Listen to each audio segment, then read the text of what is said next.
Previously on BlueBladerBot Reviews. God, I need a better name. From my games. If you're reading this, you'll notice that your game collection is gone. If you don't do it within the next week, all of them go kaboom. Capiche? Sincerely, Crow.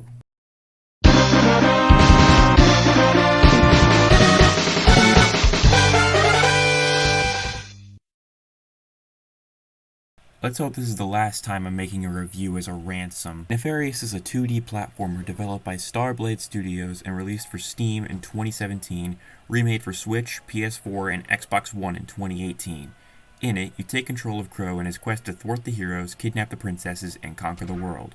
It's $15 on Steam. Go try it out. Now, can I have my games back? Nope, gotta do the full review. What are we, not even 2 minutes in? Oh, come on! Thankfully, this won't take long, as this game and I have quite a bit of history. This game, believe it or not, was the only game I completed on this channel before I decided to completely nuke this channel and remake it into what we know today. I don't have the old videos, unfortunately, and if anybody asks, no, this won't be a back and forth between me and Crow. Sorry, I don't have the lung capacity to keep imitating him. But enough with the behind the scenes, let's get into the game. The plot begins with something I'm sure that everyone is so familiar with, I'll let the real voice of Crow do the talking. Stop me if you've heard this one before. Bad guy crashes party, kidnaps princess, makes dramatic exit.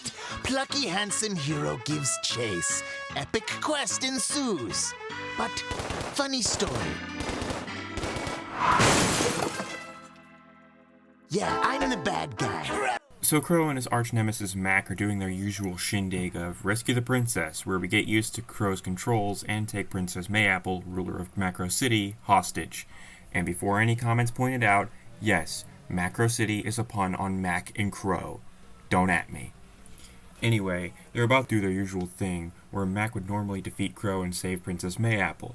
But Mac breaks up with the princess and leaves, leaving his post as a hero, acting as though Crow isn't sitting in a fucking death ray. So now that Crow has the princess and Mac isn't there to save her, Becky tells him he can move on with his plan to take over the world, seeing as the innumerable amount of times this happened, Mac always saves the princess. From this point forward, the plot sort of takes a backseat when capturing the other princesses, but that doesn't mean I need to skip to the end, as now I can talk about the gameplay. As you can see, it's a 2D platformer. You run, you jump, and you throw grenades with the right trigger. You can also jump and punch with the left and right shoulder buttons respectively, and I highly recommend it considering you use the right stick to aim your punch and or grenade launcher, though it does take some properly getting used to, especially if you want to perform a bomb jump. Rather than holding the button and releasing it to fling Crow like Plague Knight does, he instead has to toss a bomb, then jump into the bomb right before it explodes to get the extra height and distance. The next level sees Crow take on the Bee Kingdom of Insectia, where you have to kidnap Princess Apodia. The level isn't anything to write home about in and of itself, but the boss battle is the best part by far, being something similar to the first ever Dr. Eggman fight from Sonic 1. Anyway, next up is Winterdown and Sukochi, home of the dwarves and ogres respectively. Now, you can do both in either order you want, but I always do Winterdown first just to get it out of the way. Out of every level so far, this one's my least favorite because of these axe-throwing guys always blindsiding you, the section where Princess Ariel rides you and you can't stop moving for some reason, and Gurion the Righteous can blow me! You have to dodge his weapon and counterattack. Sounds easy, right? He's usually not out of range of your attack, and it's telegraphed when he throws his weapon. Well, the direction he throws his weapon, I swear, is random. I try to go where he doesn't throw it, and that's exactly where he throws it. And you can't dodge and punch at the same time, because punching puts the head in Gur's line of fire. The whole boss fight is just a pain. Let's move on. Now, the next level is Sukochi. This one's alright. Sure, this crown is tricky to get because you have to use a bomb jump to get it, but the rest of the level is actually kind of fun. Especially this Gauntlet of Man, where Captain Man tries to hit on Becky and there's like a lot of obstacles you gotta avoid. The posters in the background in the level remind me of Yellow Diamond, specifically this. And rather than kidnap Princess Tephra, you kidnap her brother, Prince Malachite, and here is where I feel that I should mention that every time you have a prince or princess on your back, you get an extra ability. For Apodia, you get a floaty or jump. With Ariella, well, you can't stop moving. And with Malachite, the grenade's flight path becomes a temporary platform you can walk on.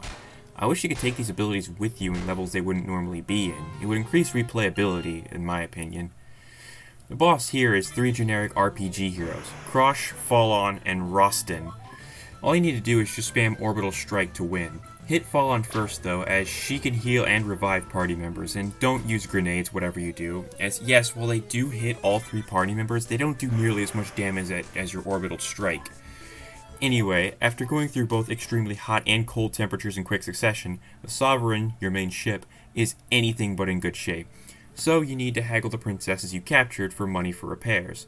Thankfully, the bee princess knows where a bunch of treasure is under the sea, and after a bit of haggling, you get probably the most unique level in the game. Not only because of the unique art direction and you're in a somewhat modified version of the boss vehicle you use to beat Dash, but this is one of the areas where you can do small things in order to get the good ending. Yes, there are 2 endings, the good ending and the bad ending. In order to get the good ending, you have to go not too far out of your way to do some admittedly strange yet simple stuff. Like now, we have to wait 20 seconds when Bee Princess asks, you have to convince Princess Mayapple to spare Dr. Cackle, a rival villain, and read a log by Princess Mayapple during the Adeptco Labs, saying she collaborated with Dr. Cackle to pull a Goliad and make an immortal princess to take her place when she dies. Fortunately, this one doesn't go rogue and terrorize the people, and Mayapple isn't as terrible as Princess Bubblegum, at least as far as I know. Anyway, another thing you need to do in order to get the good ending is rescue her prototypes along the way. Yeah, her name is Princess Farah Day, and she's probably my favorite princess out of the bunch. All because of the ability she gives you. Unlimited grenades, super speed, and a super jump. This is also where you fight Mac again in this thing. Anyway, after this, Tephra decides she wants to snag your Doom Howitzer and launches a train set to blow a wall in your castle. Some axe throws with Princess Ariel later, and you're able to finish what you started in taking over the world. Knowing her train failed, Tephra decides to launch a laser and knock down the Sovereign, and all the heroes of the other kingdoms have now banded together and are launching a full-scale attack on your own turf. And this level isn't nearly as bad as Winterdown, mainly due to the fact the axe-throwing guys only blindside you once here, whereas in Winterdown it was all the damn time, and on top of that, this is the final level, so you should expect things to ramp up in difficulty. You also have a rematch with Dash and Gurion. The encounter with Dash is a bit harder, since you have to pull your death pod out of the wreckage as soon as the battle starts, but strangely, I find the encounter with Gurion easier somehow. I almost beat it without taking a hit, but of course I jinxed myself by thinking that. So if you fulfill all the requirements for the good ending, you get a much harder final boss, which starts by Crow trying to weasel his way out of using the Doom Howitzer. Becky isn't falling for it, and decides to usurp Crow from his own empire and detaches Mayapple. You'd think this means she can't start the Doom Howitzer, but thanks to paperwork and the legal definitions of a kingdom and by proxy a princess, Becky is now both a power source and a controller for the Doom Howitzer, and plans to use it on Crow. But thankfully, Princess Mayapple breaks out of her crystal prison, and Crow hatches a plan. Want to know why I suggested getting used to the shoulder buttons for controls? This is why. Because having your finger hop from the right stick to the face buttons is a surefire way to get arthritis, and since you're Mayapple, that means no grenades. But you know what? This boss isn't as hard as I remember. No joke, originally I was planning on reusing gameplay from back when this channel was a Let's Play channel, because of the hell this boss gave me back then. When I came back and curb stomped it during the re-recording, I really couldn't figure out why I was able to do it so easily now when it took me damn near an hour earlier. I think it may have something to do with the fact that I originally recorded the original boss fight during the Let's Play series at 1 in the morning, and then when I re-recorded it for this video, I had a good night's sleep this time, and I recorded it during the afternoon. Anyway, my strategy for the final phase is just stay below and to the right of the boss, since she can't really hit you from below unless you're directly below.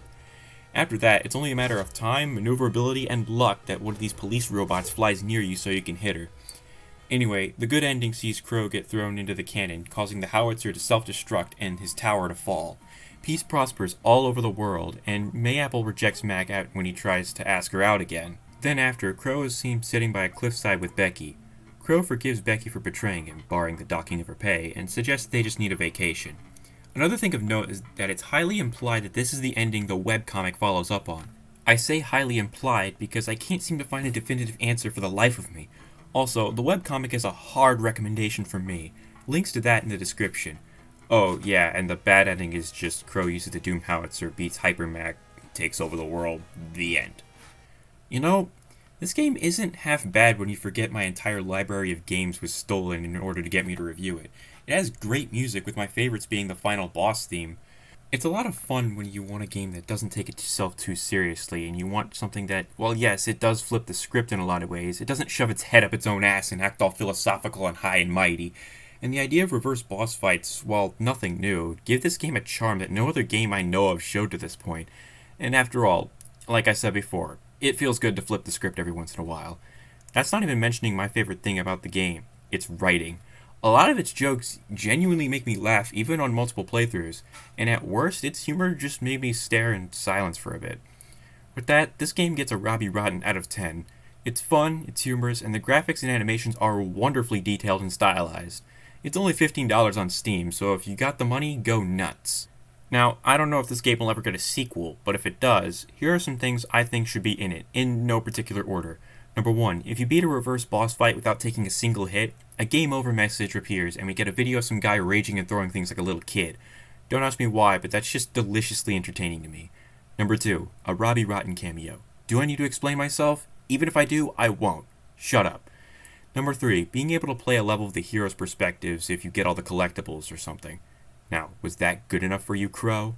I guess. I'm a villain of my word after all. And besides, it's not fun destroying things if the victim isn't there to see it in real time. Alright. With that said, I'll see you all next time with another review. I've been BlueBladerBot. I'm out. Peace.